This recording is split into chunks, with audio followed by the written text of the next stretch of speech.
In our final video on price discrimination, we're going to be talking about bundling.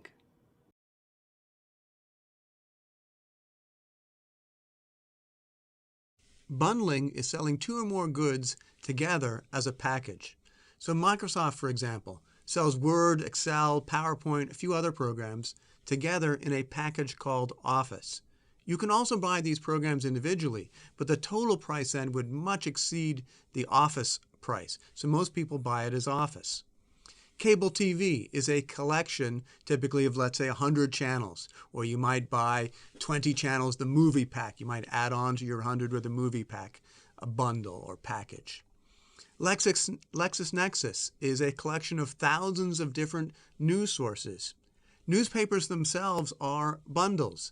They're bundles, let's say, of sections, the sports section, the business section. Not everyone who reads the business section reads the sports section, and vice versa. Spotify, which we'll talk a little bit more about later, is a bundle of songs, 16 million songs now, and growing.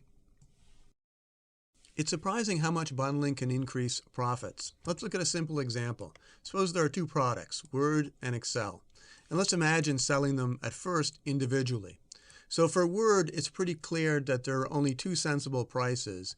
Amanda values Word at $100, Yvonne only at $40. So either the firm should price at $100 and just sell one unit, or price at $40 and sell two. Same thing for Excel. Either the firm should price at $20 and sell two units, both to Amanda and to Yvonne, or sell at $90 and sell just one unit to Yvonne. So let's take a look at the profits from the high price strategy, selling at $190. So in this case, Microsoft will sell one unit at $100, one unit at $90, for a total profit of $190. Notice here we're assuming that marginal costs are zero, so revenues are the same as profits. Now let's look at the low price strategy.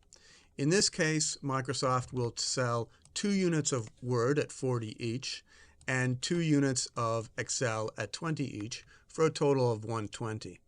Now you can check the combinations here, but take it for granted that the maximum profit with the individual sale is from selling at the high price, and thus the profits are $190.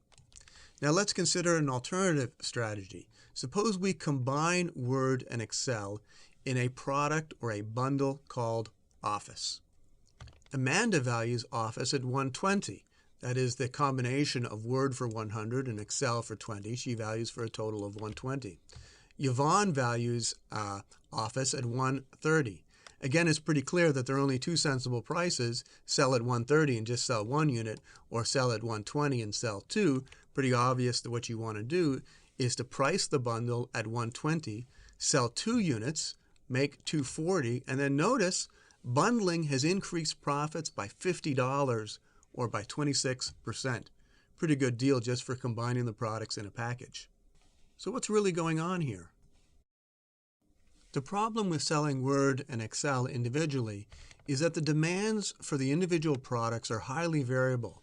So Amanda values Word at $100, but Yvonne only at $40. On the other case for Excel, Amanda values Excel at $20, Yvonne at $90. So there's a lot of variability in the demands for the two products. That means that the firm is forced to make a choice to sell high but sell only a few copies, or to sell low and to sell more copies. On the other hand, look at what happens when the firm bundles. So the variability between the bundle values is now much, much lower. Because the variability is lower, the firm is able to price it closer to the mean and grab up more of the consumer surplus. Now in this case, the bundling works particularly effectively because Amanda and Yvonne have negative correlations. That is, Amanda has a high value for Word and a low for Excel, while Yvonne has a high value for Excel and a low for Word. Negative correlation helps here a lot, but it's actually not necessary. More generally, what matters is that the demand for the bundle is less variable than the demands for the individual products. Zero marginal cost is also a big help here. And the principle here is that it's never wise to sell someone something if they value it at less than the cost. So imagine that somebody values a product at $20 and it costs you $30 to produce it. Well, you could get them to buy it as part of the bundle, but that's never going to maximize profit, because by taking that product out of the bundle, you can cut your costs, $30, by more than you can cut the willingness to pay, $20. So you never want to sell someone something if they value it at less than the cost. When marginal costs are positive, there's always a fear that by bundling, you're going to be selling something that the person values at less than the cost. If marginal cost is zero, we don't have that problem, so we can bundle to our heart's content. So bundling is really going to work well when we have zero marginal cost products like information goods. When marginal costs are zero, it could make sense to bundle hundreds or even thousands of goods together, information goods. There's a very excellent paper on this by Bakos and Brynjolfsson, and their basic story is this. Suppose that consumers have different valuations for different goods. So for one good, for one consumer, the consumer may put a high value on that good, but on the next good they may have a low value, equally likely to have a high or low value. Now imagine that on the first good, the consumer has a high value. On the second good, they're likely to have a value which is less high. So when you combine those two goods, you're going to get a more intermediate result, a result closer to the mean. So when you add up or average all the different goods, maybe one here, one here, one here, you add more and more goods to the bundle, what you get is a demand for the bundle which is closer to the mean. In terms of a demand curve, this setup means that the demand curve is linear, like this, for an individual good. But if you have a two-good bundle, it increases the quantity demanded to the mean. Let's in fact take a look at a 20-good bundle. So the demand for a 20-good bundle, even though each individual good in that bundle has this linear demand, the demand for the bundle itself is much greater at the mean. It's concentrated around the mean. You get this big increase in the quantity demanded at the mean as the bundle values go to the mean.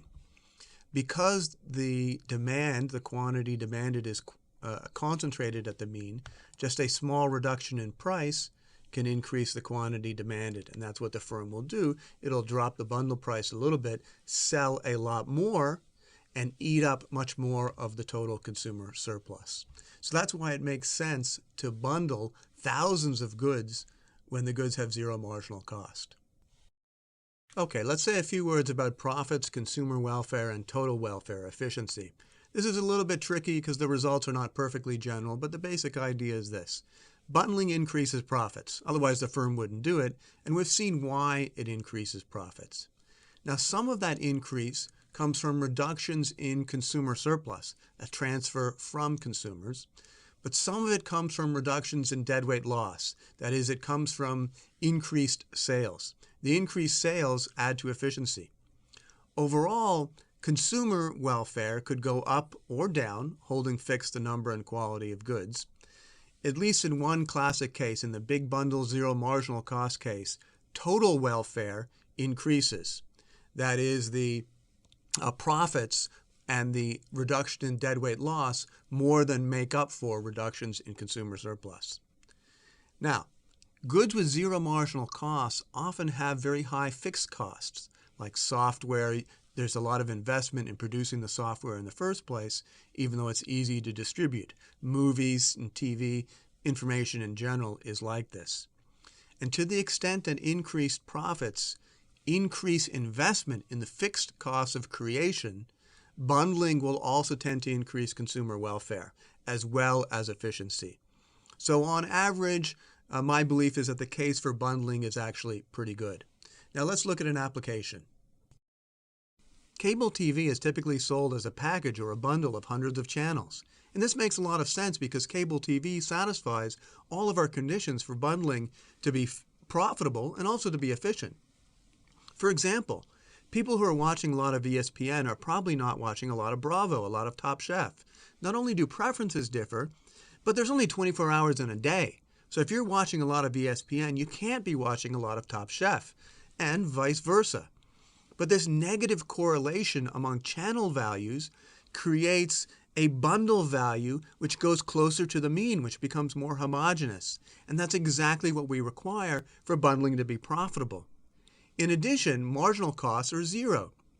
So we don't have to worry about selling someone a channel which they value at less than the cost. We can give someone a channel for free without increasing our costs. In addition, cable TV has got a lot of fixed costs. First, the costs which are extensive of laying the cable, and also the cost of producing the programming itself. So for all of these reasons, negative correlation, zero marginal costs, and high fixed costs, cable TV is an excellent candidate for bundling, but this makes a lot of people very upset. Because of negative correlation, people who watch football are not watching Top Chef, and people watching Top Chef are not watching football. So some people feel that they're being ripped off, that they're being forced to pay for something that they don't use. And there's kind of a naive theory that if I'm paying $100 for 100 channels, then under a la carte pricing, if only I wasn't forced to buy the package, I'd be paying $1 per channel, and I'd buy only the channels that I really want. But of course, that theory is wrong. The per channel price would increase, and would likely increase rather dramatically. Moreover, we know from the theory of bundling that the firm makes the most profit when just about everyone is getting the same value from the bundle. So people shouldn't fear that they're being ripped off. People who watch Top Chef, they're getting a lot of value from the bundle. People watching football, they're getting a lot of value from the bundle. There's no reason to think that one party is ripping the other party off. Now, maybe overall we'd be better with more competition, but that's sort of a different question. There's also, in the case of cable TV, complicated dynamics between consumers, distributors, and content sellers. It's unclear if you switch to a la carte pricing, who would really grab up that consumer surplus. It's probably not going to be the consumers. It might be the distributors who sometimes push for a la carte pricing. It might even be the content sellers. But there'd be a lot of gaming of the system going on, and it's not at all clear that consumers would win that game. There would also be some increased costs if the cable companies had to sell by channel, and if people could have, all the combinations and permutations of different channels which was possible, would likely increase transactions costs. Maybe in this example only by a little bit.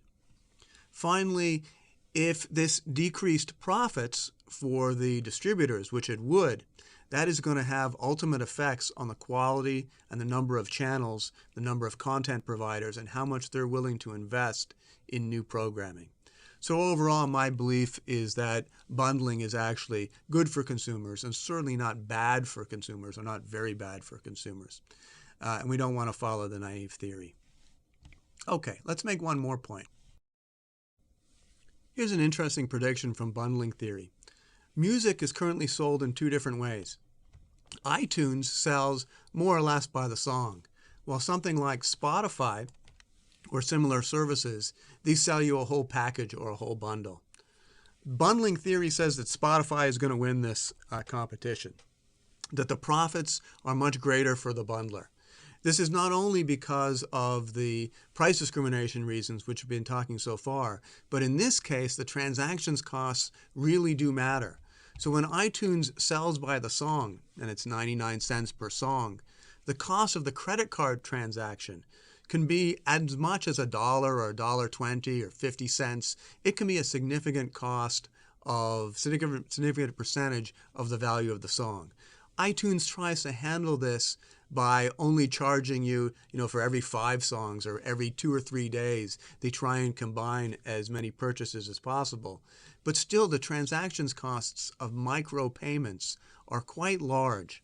And that's another reason which is pushing the music business, in my opinion, to Spotify. So that's a little bit of investment advice. Don't blame me if it doesn't work.